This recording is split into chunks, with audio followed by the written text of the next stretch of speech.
قدم بيرسيب باندونغ أداء قويا على أرضه مظهرا أداء حازما يضاهي أداء الأبطال. سجلوا هدفين دون رد في مرمى سيلانغور الماليزي. انفجر الملعب حماسا.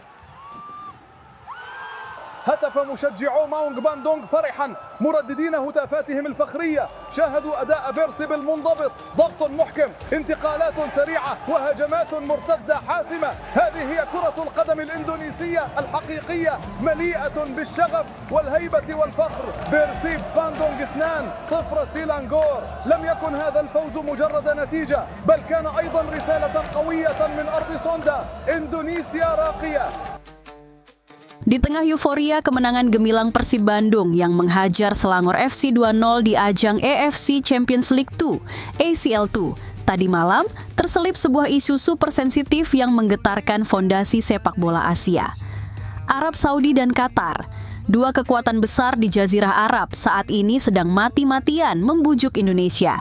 Alasannya satu, mereka takut Indonesia hengkang dari AFC, konfederasi sepak bola tertua di benua ini. Isu ini muncul di balik kemegahan rencana Piala Dunia 2034 yang akan digelar di Arab Saudi. Bagi Riyadh dan Doha, kepergian Indonesia bukan hanya sekadar kehilangan satu anggota, tapi lebih dari itu, mereka menyebutnya kehilangan denyut nadi kehidupan sepak bola Asia. Indonesia, dengan populasi raksasa dan fanatisme sepak bola yang membara, dianggap sebagai jantung pasar dan penentu atmosfer sepak bola di Asia Tenggara, bahkan di seluruh Asia. Jika Indonesia keluar, AFC diyakini akan kehilangan daya tawar, pamor, dan nilai historis yang sangat besar. Begini pernyataan lengkap AFC tentang Indonesia. Sheikh Salman bin Ibrahim Al Khalifa, Presiden Konfederasi Sepak Bola Asia (AFC), akhirnya angkat bicara. PS and AIPS Asia are holding their executive committee meetings. Well, first of all, I'd like to welcome you to. It's great to see friends.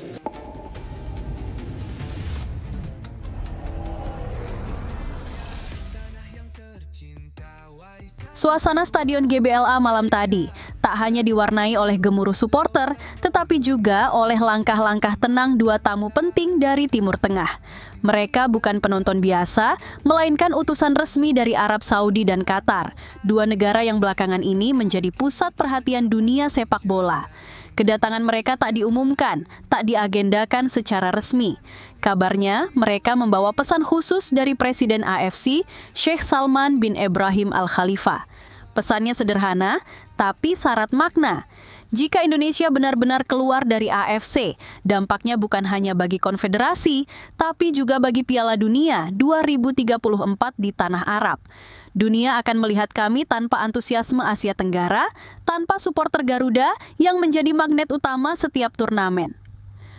Sebuah pengakuan tersirat bahwa Indonesia dan dukungan rakyatnya telah menjadi denyut nadi sepak bola Asia. Bagi Arab Saudi yang tengah bersiap menjadi tuan rumah Piala Dunia 2034, bayang-bayang krisis reputasi itu sangat nyata. Dunia kini lebih kritis dari sebelumnya. Dalam beberapa tahun terakhir, kawasan Timur Tengah kerap diterpa isu miring. Laga-laga yang seharusnya netral justru digelar di wilayah mereka. Keputusan wasit yang sering dipandang berat sebelah, dan aroma politik yang terlalu pekat di balik layar pertandingan. Hasilnya, citra AFC merosot tajam.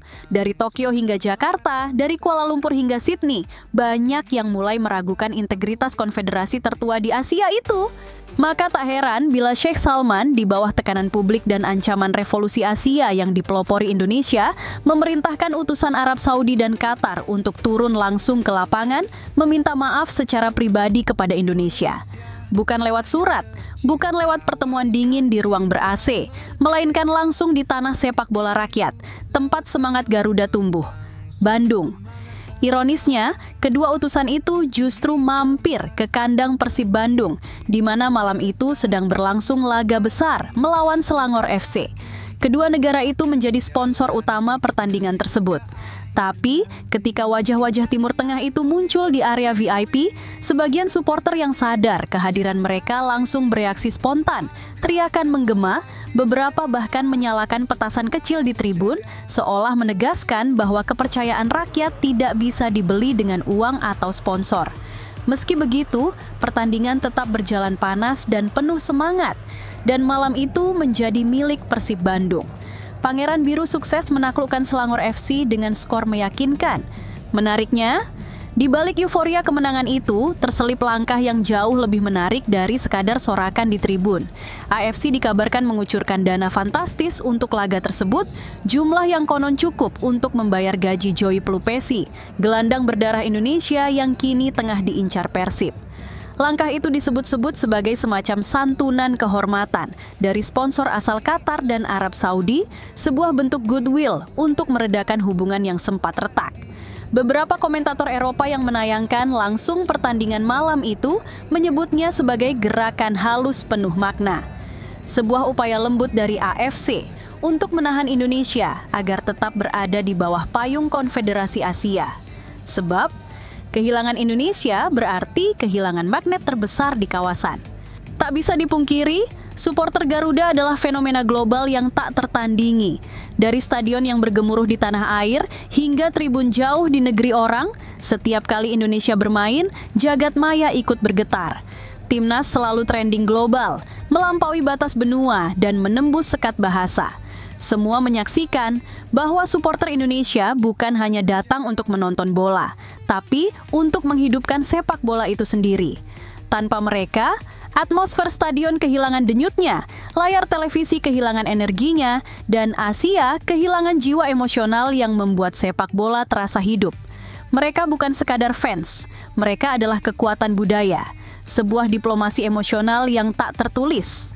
Kini, ketika Piala Dunia 2034 tinggal menunggu waktu untuk digelar di tanah Arab, Arab Saudi sadar betul, tanpa dukungan publik internasional, terutama dari Asia Tenggara, pesta sepak bola terbesar di dunia itu akan kehilangan gemanya. Dan di antara semua negara di kawasan, hanya satu nama yang menjadi magnet sejati, Indonesia. Bukan hanya karena jumlah penduduknya yang besar, tapi karena daya hidup suporternya yang luar biasa. Setiap kali timnas Indonesia bertanding, bukan ribuan, melainkan ratusan juta interaksi meledak di dunia digital. Tagar tentang Garuda hampir selalu menembus trending global. Di saat Asia sedang bergolak, muncul sebuah gerakan yang membuat jantung AFC berdebar. Jepang, Korea Selatan, Irak, dan India mulai menggagas pembentukan federasi baru yang disebut United Asian Football Confederation, UAFC. Gerakan ini bukan sekadar wacana, melainkan bentuk kekecewaan terhadap carut-marut manajemen AFC yang dianggap terlalu condong pada kepentingan politik Timur Tengah.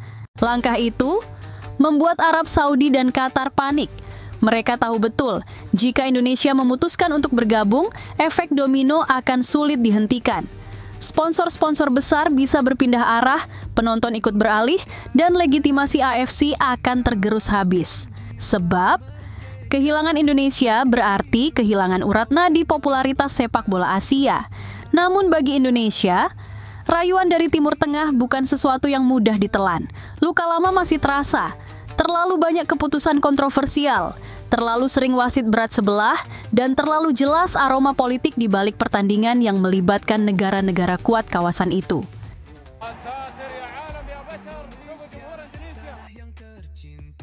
Kamis malam, 23 Oktober 2025, di Stadion Gelora Bandung Lautan Api, GBLA, suasana berubah panas bukan hanya karena laga yang sengit, tapi juga karena kehadiran utusan AFC, perwakilan dari Arab Saudi dan Qatar yang datang membawa pesan damai.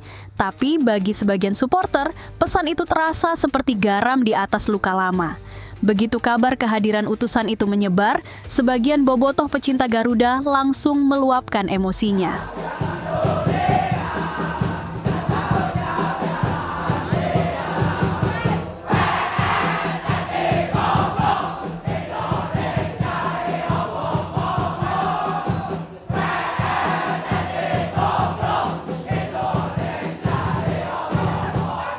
Mengguncang hati nurani bagi siapapun yang mendengarnya, begitu kuat gema malam itu di langit Bandung. Sorakan, campuran antara cinta, kebanggaan, dan kemarahan meledak bukan hanya di dalam stadion, tapi meluap hingga ke jalan-jalan sekitar.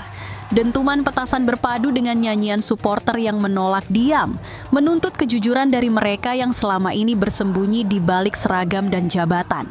Bagi sebagian besar supporter, rasa cinta pada Garuda kini berjalan di dua jalur yang berbeda.